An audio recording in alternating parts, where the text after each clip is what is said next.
പ്രേക്ഷകർ, എന്താണ് winning combination? നിങ്ങൾ പല ക്യാപ്റ്റന്മാരും പറയുന്നത് കേട്ടിട്ടുണ്ടാവും, ഞങ്ങൾ വിന്നിംഗ് കോമ്പിനേഷനുമായിട്ട് മുന്നോട്ട് പോകാൻ പോവാണ് എന്നത്. മോഡേൺ ഡേ ക്രിക്കറ്റ് ഇത്രയധികം മാറിയിട്ട് പോലും ഇപ്പോഴും പഴയപടി നിൽക്കുന്ന ഈ ക്യാപ്റ്റന്മാരുടെ വാക്കുകൾ കേൾക്കുമ്പോൾ ചിരിയാണ് വരുന്നത്. Winning combination. ഒരു ടീമിനൊപ്പം നിങ്ങൾ വിജയിച്ചു കഴിഞ്ഞാൽ ആ ടീമിന് പിന്നെ ഞങ്ങൾ ജന്മത്ത് മാറ്റില്ല, ആ ടീമുമായി മാത്രമേ ഞങ്ങൾ എല്ലാ മത്സരവും കളിക്കുകയുള്ളൂ, അതാണ് ഞങ്ങളുടെ മൊമെൻറ്റവും ഫോമിനും ഒക്കെ ഏറ്റവും പ്രധാനപ്പെട്ടത് എന്ന് ചിന്തിക്കുന്ന ക്യാപ്റ്റന്മാർ നമുക്ക് ചുറ്റുമുണ്ട്. അത് പറയാതിരിക്കാൻ സാധിക്കില്ല. അതിലേറ്റവും പ്രധാനപ്പെട്ട ഒരു ടീമാണ് ഇന്ത്യ. അതായത് ഇന്ത്യ ഒരു മത്സരം ജയിച്ചു കഴിഞ്ഞാൽ കൊള്ളാം, ഭാഗ്യ ടീമാണ്, ഞങ്ങൾ ആ ടീമുമായിട്ടായിരിക്കും മുന്നോട്ട് പോകുന്നത് എന്നുള്ളതാണ്. സാധാരണ ഇത് കണ്ടു തുടങ്ങിയത് ക്യാപ്റ്റൻസി സ്ഥാനം മഹേന്ദ്ര സിംഗ് ധോണി ഏറ്റെടുത്തതിന് ശേഷമാണ്. ധോണി ആ ക്യാപ്റ്റൻസി ഏറ്റെടുത്തതിന് ശേഷം ധോണി ഒരു ടീമുമായിട്ട് മുന്നോട്ട് പോവുകയാണെങ്കിൽ അതിൽ നിന്നും വലിയ ചേഞ്ചസ് ധോണി ഉണ്ടാക്കാറില്ല. Let it be IPL, let it be Indian national team, അങ്ങനെ വലിയ ചേഞ്ചസ് ഉണ്ടാക്കാറില്ല. അങ്ങനെ ഉണ്ടാക്കാത്തതിൻ്റെ കാരണം എന്ന് പറയുന്നത് ആ ടീമിലൊരു വിശ്വാസ്യത ധോണി കീപ്പ് ചെയ്യുന്നത് കൊണ്ടും ധോണിക്ക് അതനുസരിച്ച് പ്ലേയേഴ്സിനെ മെൻറ്റർ ചെയ്തുകൊണ്ട് പോകാൻ കഴിയുമെന്നുള്ള വിശ്വാസവും കൊണ്ടാണ് ധോണി അങ്ങനെ ചേഞ്ചസ് വരുത്താത്തതും ഇന്ത്യക്ക് അതനുസരിച്ചുള്ള റിസൾട്ട്സ് കിട്ടിക്കൊണ്ടിരുന്നതും. പക്ഷേ ഇവിടെ നോക്കിക്കേ, വിന്നിംഗ് കോമ്പറ്റീഷൻ എന്ന് പറഞ്ഞിട്ട് പലതരത്തിലുമുള്ള മാറ്റങ്ങൾ നടത്തുന്നുണ്ട്. അത് മാറ്റങ്ങൾ എന്ന് പറഞ്ഞാൽ ടീമിനിടയിലുള്ള മാറ്റങ്ങളല്ല, പക്ഷേ മെൻ്റലി പല മാറ്റങ്ങൾ സംഭവിക്കുന്നുമുണ്ട് ഒരു ഇന്ത്യൻ ടീമിൽ നിന്നും. നമുക്ക് ഇന്ത്യൻ ടീം മാത്രമായിട്ട് സംസാരിക്കാം, വിന്നിംഗ് കോമ്പിനേഷനുമായി ബന്ധപ്പെട്ടും സംസാരിക്കാം. ഇപ്പോൾ വിന്നിംഗ് കോമ്പിനേഷൻ എന്ന് പറഞ്ഞ് ഈ T20 ലോകകപ്പിൽ ഇന്ത്യ ഇറക്കിയ ഒരു സ്ക്വാഡുണ്ട്. അതായത് USA-ക്കെതിരെ കളിച്ചൊരു സ്ക്വാഡ്, നമീബിയക്കെതിരെ നടത്തിയൊരു ചേഞ്ച് അഭിഷേക് ശർമ്മ ഇല്ലാത്തതാണ്, അത് വൈകാരിക കൊണ്ട് മാത്രമാണ്. അല്ലാത്ത പക്ഷം വേറെ അങ്ങനെ പ്ലെയേഴ്സിനെ മാറ്റുന്നതായി നമ്മൾ കണ്ടില്ല. എന്തിനേറെ പറയണം, സൂപ്പർ 8-ൽ പോലും അഭിഷേക് ഫോം ഔട്ടായി നിൽക്കുന്നു, തിലക് ഫോം ഔട്ടായിട്ട് നിൽക്കുന്നു, ക്യാപ്റ്റനായ സൂര്യകുമാർ യാദവ് ഫോം ഔട്ടായിട്ട് നിൽക്കുന്നു. എന്നിട്ട് പോലും ഈ ഒരു കോമ്പിനേഷൻ മാറ്റാൻ തയ്യാറാകുന്നില്ല. എനിക്ക് ഇവരൊന്നും മാറ്റേണ്ട കാര്യമില്ല, കാരണം ഇവരൊക്കെ എന്ന് വേണമെങ്കിലും തിളങ്ങും, ഇതിന് മുമ്പും തിളങ്ങിയിട്ടുണ്ട് എന്നൊക്കെ തുടങ്ങിയ സാധാരണയായി ക്യാപ്റ്റന്മാർ പ്ലെയേഴ്സിനെ വാദിക്കാൻ വേണ്ടിയിട്ടും ഇങ്ങനെ കൊണ്ടു നടക്കാൻ വേണ്ടിയിട്ട് പറയുന്ന വിചിത്രമായ വാദങ്ങൾ സൂര്യകുമാർ യാദവ് പറഞ്ഞു. പക്ഷേ എന്തിനാണ് ഈ വിന്നിംഗ് കോമ്പിനേഷൻ എന്ന് ഉദ്ദേശിക്കുന്നത്? നിങ്ങൾ ശ്രീലങ്കയ്ക്കെതിരെ ഒരു മത്സരം കളിക്കുന്നു. ആ കളിക്കുന്ന മത്സരം ഇന്ത്യ വേഴ്സസ് ശ്രീലങ്ക മത്സരം നടന്നത് ശ്രീലങ്കയിലാണ്. ശ്രീലങ്കയെ അവരുടെ നാട്ടിൽ പോയി തന്നെ തോപ്പിച്ചു വിട്ടു ഇന്ത്യ. ജസ്റ്റ് ഒരു ഹൈപ്പോത്തറ്റിക്കൽ സിറ്റുവേഷൻ നിങ്ങൾ ചിന്തിച്ചു നോക്ക്. അന്ന് കളിച്ച പ്ലേയിങ് 11 കൊണ്ട് നിങ്ങൾ അടുത്ത മത്സരം കളിക്കാൻ പോകുന്നത് ഓസ്ട്രേലിയയിലാണ്, മെൽബൺ ഗ്രൗണ്ടിലാണ് നിങ്ങൾ കളിക്കാൻ പോകുന്നതെന്ന് ആലോചിച്ച് നോക്കുക. കഴിഞ്ഞ മത്സരം ശ്രീലങ്കയ്ക്കെതിരെ ഞങ്ങൾ ഇതേ ടീമുമായിട്ട് ജയിച്ചതല്ലേ, അപ്പോൾ പിന്നെ ഓസ്ട്രേലിയയും നമുക്ക് ഇതേ ടീമിൽ തന്നെ കളിപ്പിക്കാം എന്ത് പറയുന്നു ക്യാപ്റ്റൻ എന്ന് പറയുമ്പോഴേക്കും ക്യാപ്റ്റൻ പറയുന്നു യെസ് കോച്ച്, അങ്ങനെ തന്നെ കളിക്കാം, അതാണല്ലോ നമ്മുടെ കോൺഫിഡൻസ് നല്ലത്, എല്ലാവരും കളിച്ചുകൊണ്ടിരിക്കുകയല്ലേ എന്ന് പറയുന്നു. പിച്ച് കണ്ടീഷൻസോ അല്ലെങ്കിൽ ഗ്രൗണ്ട് കണ്ടീഷൻസോ ഒന്നും നോക്കാതെ, ഡേ ആണോ നൈറ്റ് ആണോ മത്സരം എന്നൊന്നും നോക്കാതെ മെൽബൺ ക്രിക്കറ്റ് ഗ്രൗണ്ടിലേക്ക് ഇതേ ഇന്ത്യൻ ടീം പോവാണ്. അവിടെ പോയി അട്ടപ്പട്ടലം പരാജയപ്പെട്ട് തിരിച്ചു വരുന്നു. കോച്ചും ക്യാപ്റ്റൻ തമ്മിൽ ചർച്ച ചെയ്യുന്നു. എന്തായിരിക്കും കോച്ച് നമ്മൾ തോക്കാനുള്ള കാരണം? ക്യാപ്റ്റൻ പറയുന്നു, ശ്രീലങ്കയ്ക്കെതിരെ നമ്മൾ ഇതേ ടീമുമായിട്ടല്ലേ കളിച്ചത്, പിന്നെ എന്ത് പറ്റി, ഞങ്ങൾ മെൽബണിൽ പോയപ്പോഴും അതേ ടീം തന്നെയല്ലേ, പിന്നെ എന്താ പ്രശ്നം എന്നത്. ഇതാണ് ഈ വിന്നിംഗ് കോമ്പിനേഷൻ്റെ പ്രശ്നം. അതായത് ഒരു കാര്യം മാത്രമേ മാറാത്തുള്ളൂ, ഈ 11 പേര്, ബാക്കി എല്ലാം മാറുന്നുണ്ട്. ഗ്രൗണ്ട് മാറും, സിറ്റുവേഷൻ മാറും, ക്ലൈമറ്റ് മാറും, ഒക്കറൻസ് മാറും, ഡേ നൈറ്റിൽ ചിലപ്പോൾ ഏത് വേണമെങ്കിലും ആവാം, വെതർ കണ്ടീഷൻസ് മാറും, ഡ്യൂ ഫാക്ടേഴ്സ് മാറും, എല്ലാം മാറും. പക്ഷേ കഴിഞ്ഞ കളി ജയിച്ചതുകൊണ്ട് ഞങ്ങൾ പ്ലെയേഴ്സിനെ മാത്രം മാറ്റില്ല എന്നുള്ള ഈ നിലപാടാണ് വിന്നിംഗ് കോമ്പിനേഷൻ. മോഡേൺ ഡേ ക്രിക്കറ്റിൽ പിച്ചുകൾ പോലും ഓരോരുത്തരും റെക്കഗ്നൈസ് ചെയ്തുകൊണ്ടിരിക്കുന്ന സമയമാണ്. പണ്ടൊക്കെ കളി കാണാൻ നിൽക്കുന്ന പ്രേക്ഷകരുടെ മുന്നിലേക്ക് പ്ലെയേഴ്സിനെ അറിയാം, കോച്ചിനെ അറിയാം, ആരാദ്യം ടോസ് ഇടും, ബാറ്റിംഗ് ബോളിംഗ് എത്ര അറിയോ. പക്ഷേ ഇപ്പോൾ കാര്യങ്ങൾ മാറി.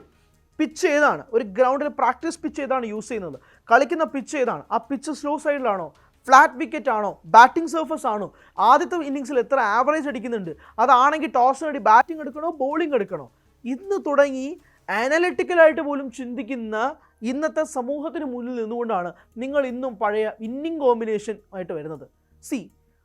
ഒരു ഒപ്പോണൻറ്റിനെതിരെ കൃത്യമായിട്ട് ടാർഗറ്റും, ഒരു ഒപ്പോണൻറ്റിനെതിരെ ഭയങ്കരമായിട്ടുള്ള രീതിയിൽ ചരിത്രം തന്നെ എടുത്തു നോക്കിയാൽ ഒരു പ്ലെയറിന് നല്ല രീതിയിലുള്ള കൺവേർഷൻ റേറ്റ് ഉണ്ടാകും. ഫോർ എക്സാമ്പിൾ, സൗത്ത് ആഫ്രിക്കയ്ക്കെതിരെ സഞ്ജു സാംസണ് T20 ഐസിൽ 2 സെഞ്ചുറി ഉണ്ട്, സ്ട്രൈക്ക് റേറ്റ് 162ആണ്. അപ്പോൾ സൗത്ത് ആഫ്രിക്കയ്ക്കെതിരെ ഇന്ത്യക്ക് അല്ലെങ്കിൽ സഞ്ജു സാംസൺ എങ്ങനെ കളിക്കണമെന്ന് സഞ്ജുവിന് കൃത്യമായ ധാരണയുണ്ട്. പക്ഷേ അങ്ങനത്തെ സ്റ്റാറ്റ്സ് ഒന്നും നമ്മൾ ഇന്ത്യൻ ടീം നോക്കൂല, നമ്മൾ നോക്കുന്നത് വിന്നിംഗ് കോമ്പിനേഷൻ ആണല്ലോ. അതുകൊണ്ട് ആ പ്ലെയർ ആ ടീമിനെതിരെ നന്നായി കളിച്ചാൽ ആ കുഴപ്പമില്ല, നമ്മുടെ ടീം ഇപ്പോൾ സെറ്റാണല്ലോ, അപ്പോൾ പിന്നെ നമ്മളെന്തിനാ അതൊക്കെ നോക്കുന്നതെന്ന് പറഞ്ഞ് ആ പ്ലെയറിനെ അങ്ങ് നമ്മൾ മാറ്റിവെക്കും.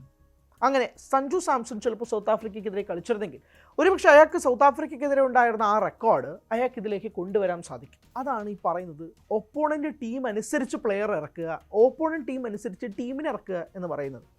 അക്സർ പട്ടേൽ തന്നെ എടുത്തു നോക്കാം. അക്സർ പട്ടേലിനെ എന്തുകൊണ്ടാണ് സൂപ്പർ 8-ൽ നിന്ന് മാറ്റിയത്? നെതർലൻഡ്സിനെതിരായ മത്സരത്തിൽ അക്സർ ഇല്ലാണ്ട് തന്നെ നമ്മൾ ജയിച്ചല്ലോ. അപ്പോൾ പിന്നെ സൂപ്പർ 8-ലും അക്സർ ഇല്ലാണ്ട് നമുക്ക് ജയിക്കാം. ഏത്? വിന്നിങ് കോമ്പിനേഷൻ നെതർലൻഡ്സിനെതിരെ വന്നത് വാഷിംഗ്ടൺ സുന്ദറും കൂടെ ഉള്ളതുകൊണ്ടാണല്ലോ. അതേ വിന്നിങ് കോമ്പിനേഷൻ നമുക്ക് സൗത്ത് ആഫ്രിക്കയ്ക്കെതിരെയും ഇറക്കിയെന്നും കുഴപ്പമൊന്നുമില്ല. രണ്ട് കാര്യങ്ങൾ ഉണ്ട്. നെതർലൻഡ്സിനെതിരായ മത്സരത്തിലും സൗത്ത് ആഫ്രിക്കയ്ക്കെതിരായ മത്സരവും അഹമ്മദാബാദ് നരേന്ദ്രമോദി സ്റ്റേഡിയത്തിൽ നടന്ന മത്സരമാണ്. ചിലപ്പോൾ ഗ്രൗണ്ട് ഒന്നായിരിക്കും, പക്ഷേ ഓപ്പോണൻസ് രണ്ടാണ്. പ്രിയപ്പെട്ട ഗൗതം ഗംഭീർ, പ്രിയപ്പെട്ട സൂര്യകുമാർ യാദവ്.